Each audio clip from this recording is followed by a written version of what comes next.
ჩვენ ეთერში ბრუნდებით, შემოგვერთა მეორე სტუმარი, ზაზა დავითაია, უფლებადამცველი ჟურნალისტი, მოგესალმებით, ბატონ ზაზა.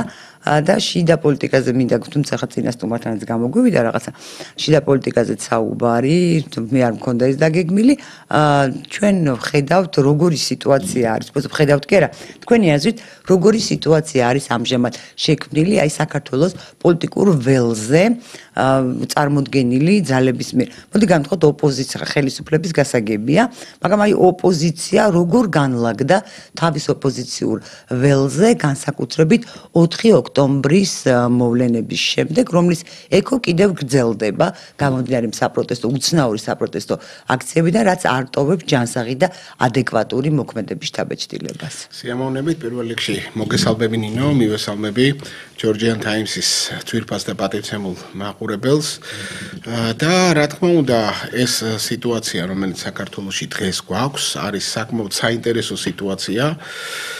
მე ვიტყოდი ყოველგვარი კომპლიმენტის გარეშე იმის და მიუხედავად მე როგორ დამოკიდებულებაში ვარ ამ ადამიანთან თავიდან მე უნდა ვაღიარო რომ ის გროსმეისტერია თამაშობს ფაქტობრივად ბიძინა ევანიშვილზე მაქვს საუბარი კი ბატონო ფაქტობრივად წაუგებელი თამაში ითამაშა ყველა ძაფის კი ბატონო ყველა ძაფის ბოლო ხელთ მას უყრია ბოლომდე აკონტროლებს სიტუაციას და ამას მოწმობს ბოლო საით თუნდაც 4 ოქტომბერს განვითარებული მოვლენები კი ბატონო ჩვენ რიგითი ადამიანები ძალიან ველავდით რა თქმა უნდა ველოდით გართულებასაც ველოდით რაღაც სახიფათო პროგნოზებსაც, მაგრამ როგორც ხედავთ, ჩვენ და მოულოდნელადაც კი ეს ყველაფერი საკმაოდ სწრაფად დასრულდა და უბრალოდ ჩემთვის წარმოუდგენელი იყო ეს ბაქი-ბუქი ამ ეგრეთ წოდებული ოპოზიციისა, რომ 4 ოქტომბერს ვიწყებთ და 4 ოქტომბერს ვასრულებთ. ძალიან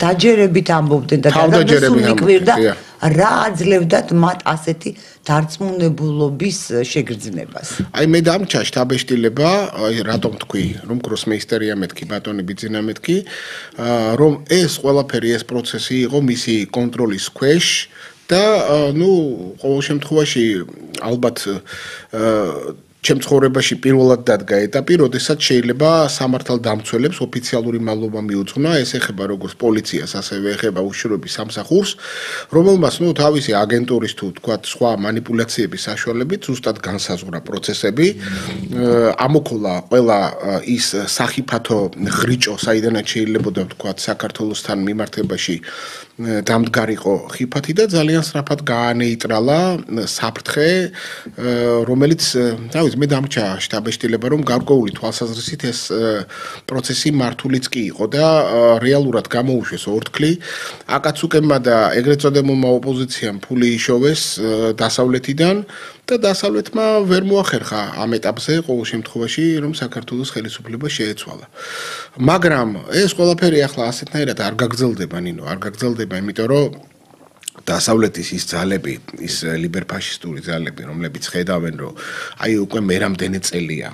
აი აქვე მინდა პატარა გადასვლა გავაკეთო, ვიდრე გავაგრძელებ აი ამ მომენტიდან. დასავლეთს ასე არ გასჭირვებია სხვაგან არც ერთ ქვეყანაში.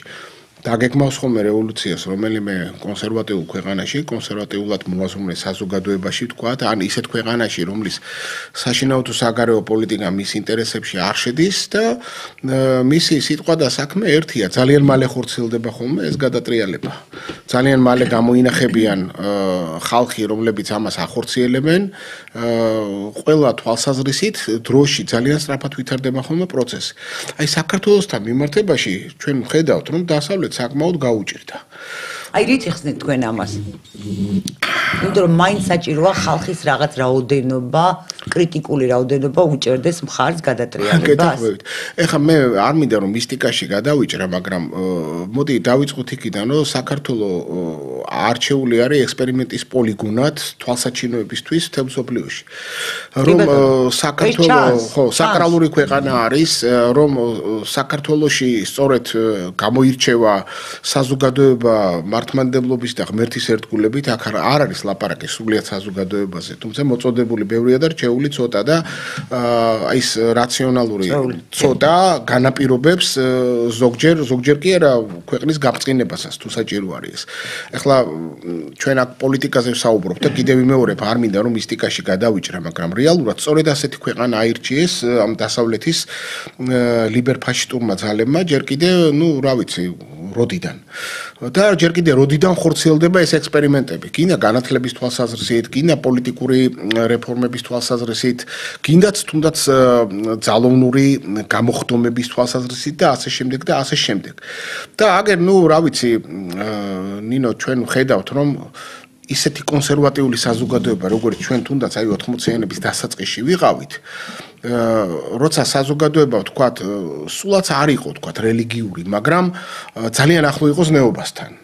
ნებისმიერი თვალსაზრისით, სკაბის დათმობაზე არ ვლაპარაკობ მოხუცისთვის ან ქალბატონისთვის, მაგრამ ზოგადად ყველა კრიტერიუმით ქართველი საზოგადოება იმ პერიოდში ძალიან ახლო იყოს ნეობასთან და ჩვენ ვხედავთ აგერ რას დაემსგავს ეს საზოგადოება სამწუხაროდ ამ საზოგადოების საკმაოდ დიდი ნაწილი როდესაც LGBT გამოხდომებს ასეთი თავისუფლება ეძლევა, თითქოს ტრენდად დამკვიდრდა, თითქოს მოდად დამკვიდრდა, თითქოს საზოგადოებას აღარცა აქვს საზოგადოების საკმაოდ დიდ ნაწილს პროტესტი, ახალგაზრდობაშიც საკმაოდ ისეთი ლიბერალური განწყობილებები ჭარბობს, ეს იქნება აღზრდის გამო თუ ეს იქნება, თქვათ, ჩაგონებების და რაღაც გარკვეული მანქანების ზეგავლენით თუ ასე შემდეგ და ასე შემდეგ, მაგრამ ამ ყველაფრის მიუხედავად, ჩვენ ვხედავთ, რომ ბოლოს მაინც ქართული საზოგადოება არის მიუღწეველი ზღუდე დასავლეთისთვის და ფაქტია რომ ჯერჯერობით მათ ვერ მოახერხეს ხელისუფლების აქ შეცვლა, ლაპარაკია თავიანთ სასარგებლო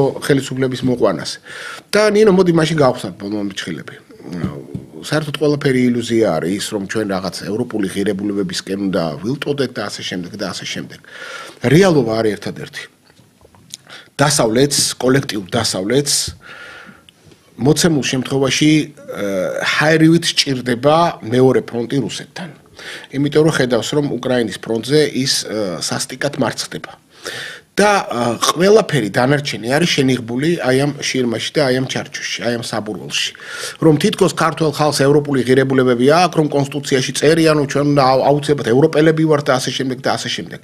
რეალურად ეს ყველაფერი არის კოლექტიური დასავლეთის ლიბერფაშისტების ნარატივი შეფუთული აი ამ ეროვნულ საბურველში და დანარჩენი საზოგადოება, რომელიც ესე ბრმად არის განწყობილი თითქოს აქ რაღაც გარკვეული ცვლილებების მოსახდენად და რუსეთის გავლენისგან თავის დასაღწევად და ასე შემდეგ და ასე შემდეგ, ეს არის მხოლოდ შირმა.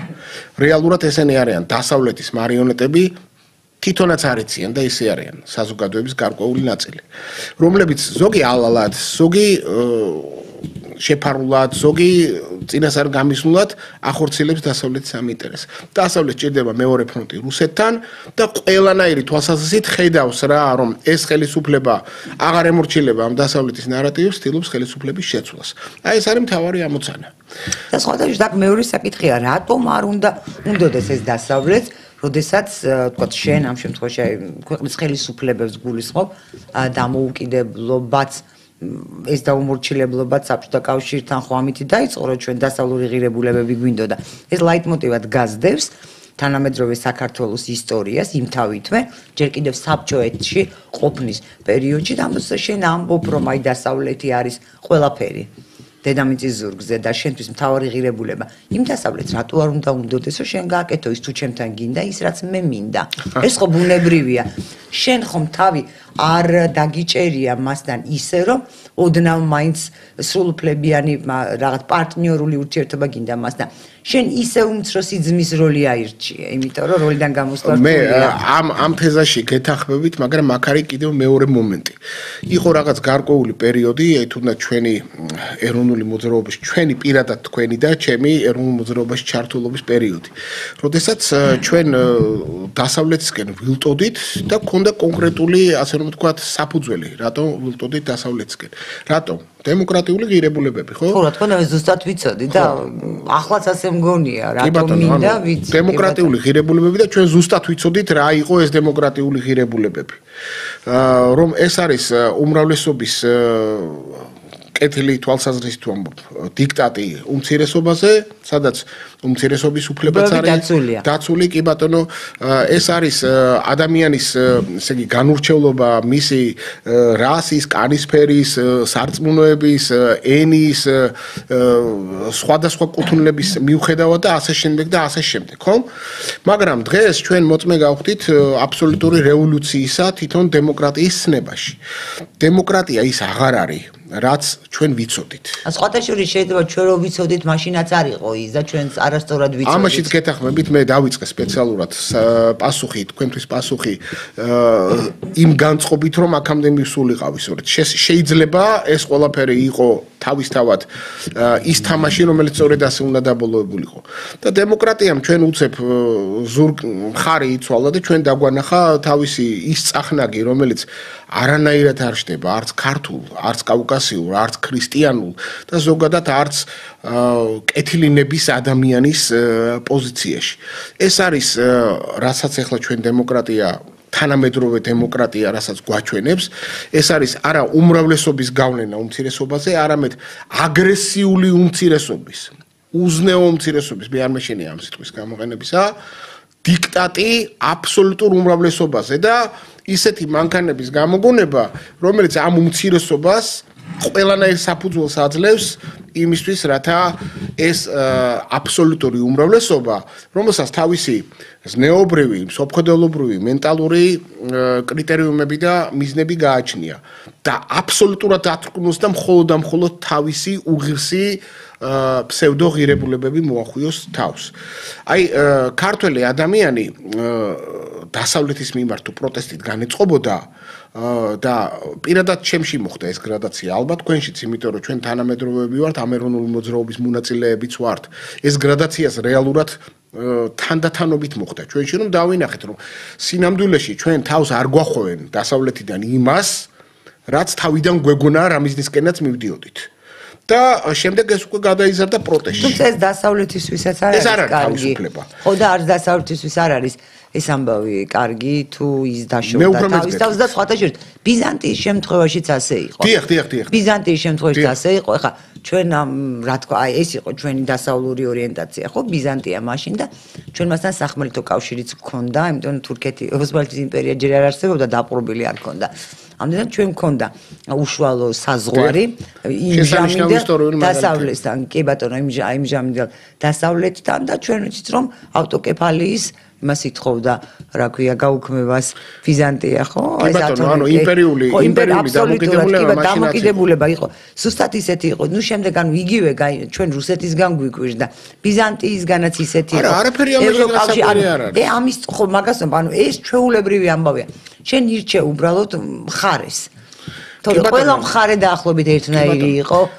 ანუ მე არ ვქადაგებ იმას, რომ ჩვენ რუსეთის მხარე უნდა ავირჩიოთ. არა, ჩვენ ვჯელობთ უბრალოდ. ობიექტურად რომ ვიმჟელოთ, რუსეთი არის სახელმწიფო, რომელიც ძალიან დიდი ხნის განმავლობაში არ ეკუთვნოდა თავის თავს, ისევე როგორც საქართველო და ყველა ის უბედურება, რომელიც საქართველოს თავს დაატყდა სწორედ იმ წლებში და სწორედ იმ პერიოდში, როდესაც რუსეთი თავის თავს არ ეკუთვნოდა. მე ვამბობ აფხაზეთის დაკარგვა, სამაჩაბლოს დაკარგვა, ეს ჩვენი ეროვნული ტრაგედიები რაც მოხდა, რეალურად იმ პერიოდში მოხდა, როდესაც თვითონ რუსეთი არ ეკუთვნოდა საკუთარ თავს. როდესაც 124 ეს ელცინის სიტყვებია პირდაპირ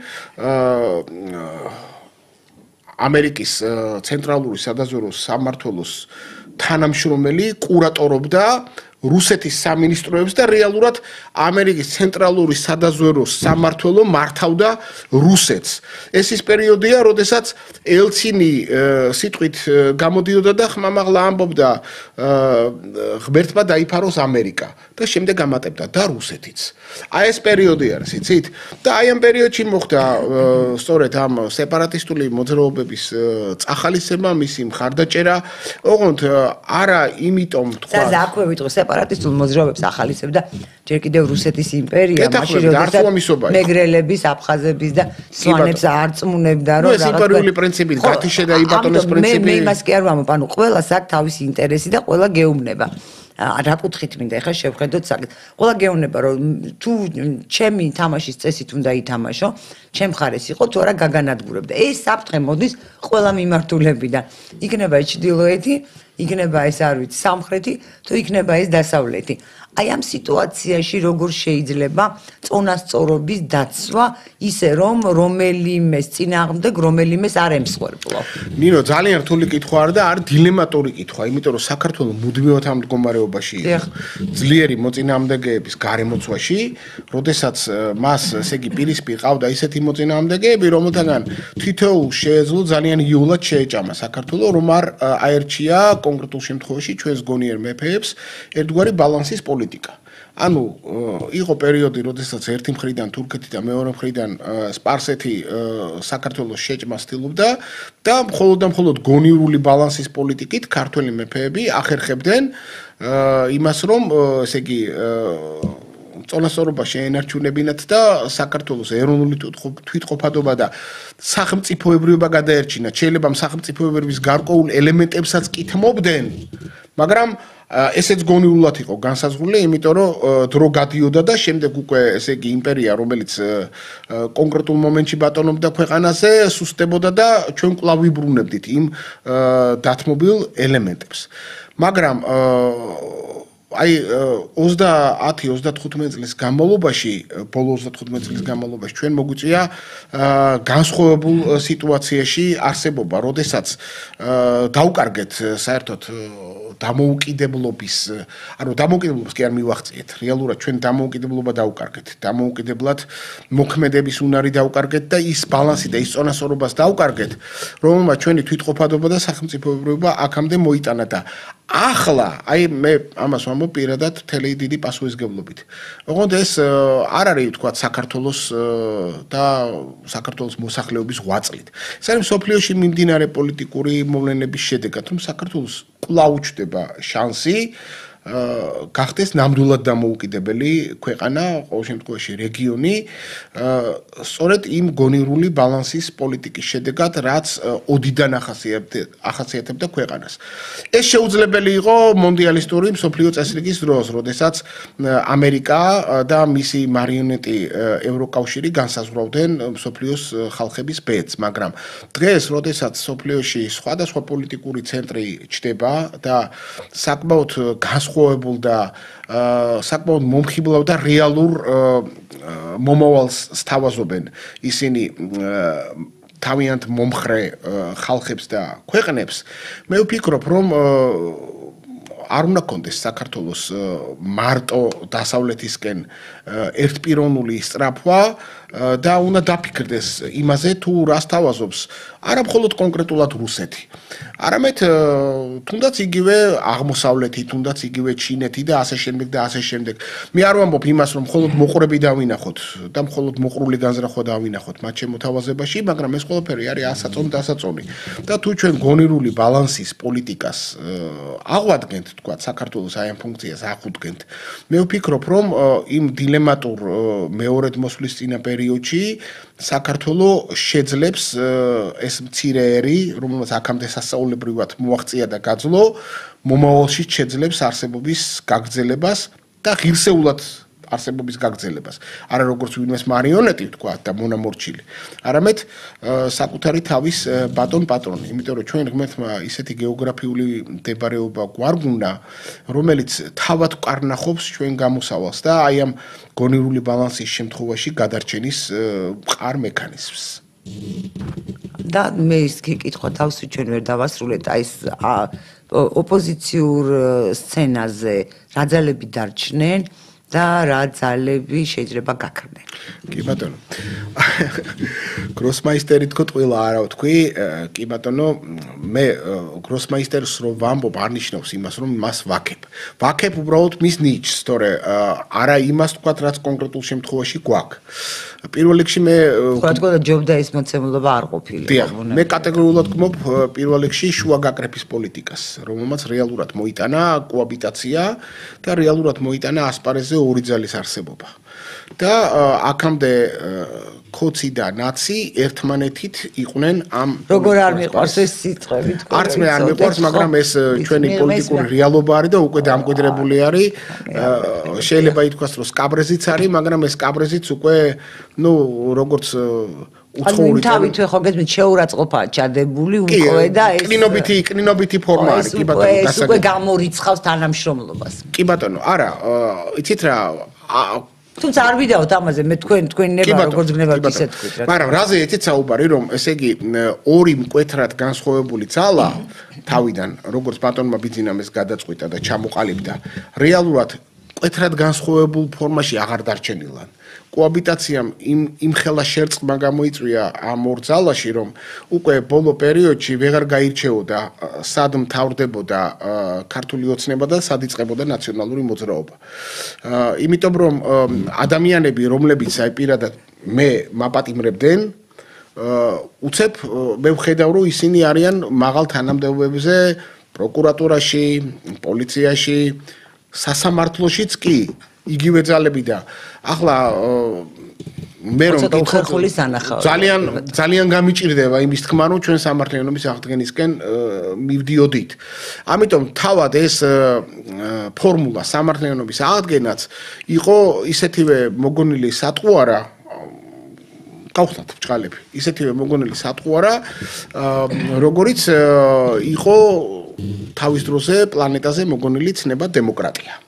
და ჩვენ რომ ახლა სახტათა ვართ დარჩენილები თურმე დემოკრატია რა ყოფილა რომ თურმე ლგბტ დიქტატურა ყოფილა დემოკრატია რეალურად ახლა ასეთი სახე აქვს ასეთი წახნაგით დაგვიდგა ჩვენ წინ დემოკრატია ხო ხო და აი ამ დროს როდესაც ესე იგი ძალიან ადვილი არის თამაში როდესაც მარტო ერთი ყავს მოწინააღმდეგე მაგრამ ცოტა უფრო რთული არის თამაში როდესაც რამდენიმე მოწინააღმდეგე ყავს და კიდევ უფრო რთულია თამაში როცა ნამდვილი დემოკრატია რაც ჩვენ მიგვაშთა დემოკრატიად რომ სრული აზრის თავისუფლება არის და საზოგადოება თავისი ბუნებრივი განწყობით იყოფა ჯგუფებად და პარტიებად და თავის მოთხოვნებს ამ სულად თავისუფალი აზრის გამოხატვის პირობებში აყალიბებს. ანუ მართლა პარტიულობა რო არის. ნინო, არც მეტი და არც ნაკლები ასეთი დემოკრატია, ანუ ლამაზი დემოკრატია ჩვენ გქონდა არჩევნების დროს, პირველი მრავალპარტიული დემოკრატიული არჩევნების დროს, როცა ზვიად გამსახურდია ჩაატარა. მაშინ მართლა იყო აზრის გამოხატვის სრული თავისუფლება. და სხვათა შორის ეგრეთ წოდებულ იმელის პარლამენტშიც, თუმცა შევარდნაძე ყველა გადაწყვეტილებას ერთპიროვნულად იღებდა საბოლოოდ. კი ბატონო, შევარდნაძის დროს უკვე ის იმ დემოკრატიას უკვე მხარი ქონდა ნაცვალი და უკვე ის მიმართულება ქონდა აღებული, რომელი მიმართულების ბოლოშიც ლგბტ დიქტატურა მივიღეთ ჩვენ. და საბოლოო ჯამში აი ნუ სამართლიანობა ჩვენ ამივიღეთ რა რეალურად რა. მივიღეთ ის რომ დღემდე არ არის აღდგენილი იმ ადამიანების უფლებები, რომლებიც იდევნებოდნენ ნაციონალური რეჟიმის პირობებში, არ არის დაბრუნებული ქონებები, ცალკეული შემთხვევებს თუ გამოვაკლებთ და გამონაკლისს, ანუ ყველაფერი გამონაკლისის საშუალებით გაკეთდა. და მხოლოდ შეიქმნა აი გოგა ხაინდრავას ჰეროკრატიაც მხოლოდ 4 წლის გამოშვება იყო. ეს იყო აი როგორც რაიკომის დივანი რო გადაიღეს ბოლოს კომუნისტებმა რომ აი ასეთი უნდა იყოს რაიკომის დივანიო, მაგრამ არც ერთი რაიკომის დივანი იმნაირი რო არ იყო. გოგა ხაინდრავას ჰეროკრატიაც აი ასე უნდა იყოსო სამართლიანობის აღდგენაო, მაგრამ იმასთან მიახლოებული არ ყოფილა რეალურად სამართლიანობის აღდგენა, რაც რეალობაში ქონდა ჩვენ. აი მაგალითად აი არის ადამიანი იგორ გიორგაძე რომელიც 30 წელია საქართველოსთან დევნილია. თქვენ წარმოიდგინეთ და მისი სასამართლო განაჩენი არ არსებობს. უბრალოდ გეტყვით. აი 2016 წლიდან ინტერპოლმა მასე ძებნა შეწყვიტა და დღეს იგორ გიორგაძე სოფლიოს 5 კონტინენტიდან მხოლოდ საქართველოში იძებნება. რას ერჩიან ამ კაცს არ ვიცით.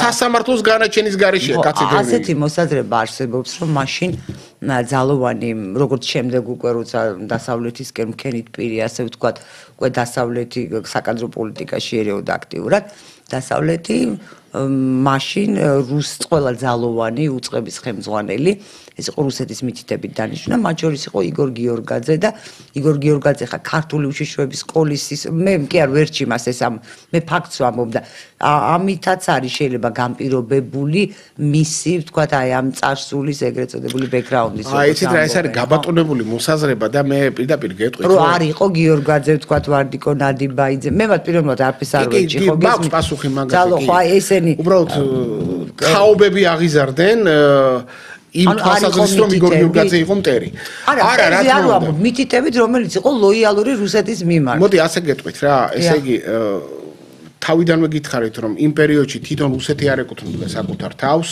და თვითონ რუსეთი იყო თავიდან ბოლომდე დასავლეთის მარიონეტი.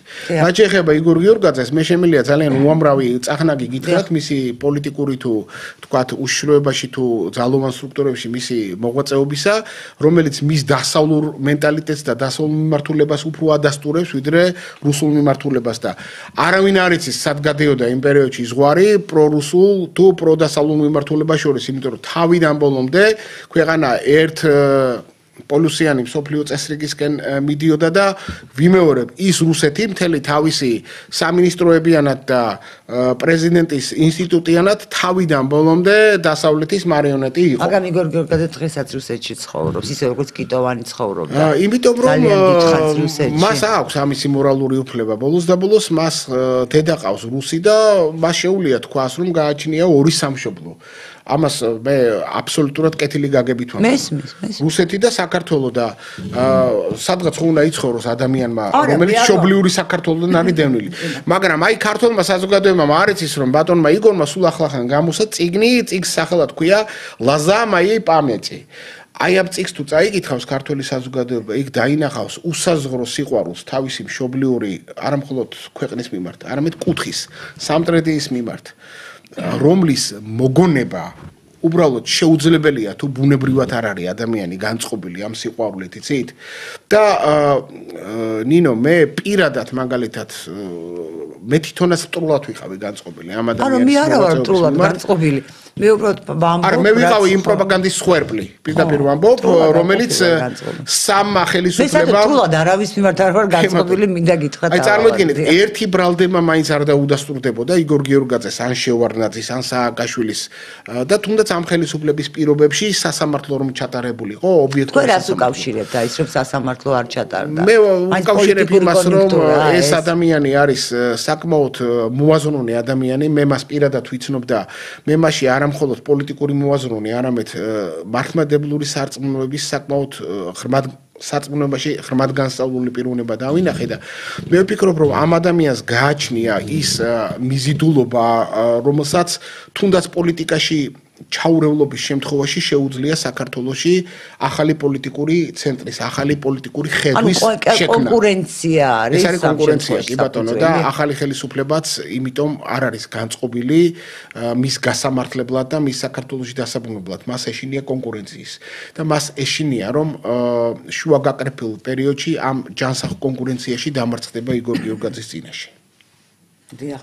და ამ სიტუაციაში როგორც სიტუაციაში არის ახლა ამჟამად ოპოზიცია შესაძლებელია ახალი რაღაც ოპოზიციური ძალა დაიბადოს ეს გადაჯგუფდეს ეს ძალები თუ რა არის მოსალოდნელი ამ ოპოზიციურ ფლანგზე ქართულ პოლიტიკაში პირდაპირ გეტყვით რომ ეს არ არის საქართველოს საშინაო პოლიტიკაზე დამოკიდებული ამ პროცესებს პირდაპირ განსაზღვრავს საგარეო პოლიტიკა და ყველაფერი მკვეთრად ძალიან მალე შეიცვლება როდესაც დამთავრდება უკრაინის მოვლენები და აქ დაიწყება სრულიად განსხვავებული პროცესები, როდესაც უკვე საქართველოს ხელისუფლება იძულებული იქნება ვეღარ დამალოს ქართული ხალხის წინაშე. ის თემები, ის რეალიები ის ახალი რეალიები, რომელიც ამ ახალ სიტუაციაში, ახალ პარადიგმებს შესთავაზებს ქართულ საზოგადოებას და აი მე ვფიქრობ, რომ პოლიტიკური ველი სწორედ ამ პერიოდში გადახალისდება, ეს იქნება ბუნებრივი გადახალისება და ვფიქრობ, რომ ძალიან ბევრი საკმაოდ ეროვნულად და სარწმუნოებრივად მოაზროვნე პოლიტიკური ძალა წარმოჩინდება, რომელიც ღვთისნებით და მადლით ალბათ ხელისუფლებაში მოგვიანება და ქართველებს სწორი მიმართულებით წარუძღვება. ძალიან დიდი მადლობა სტუმრობისთვის, საინტერესო საუბრისთვის. ძალიან დიდი მადლობა მაყურებელს, რომ გიყურეთ და გვისმინეთ. მე გემშვიდობებით ერთმანეთს შევხვდებით ხვალ 14 საათსა და 10 წუთზე ნახვამდის.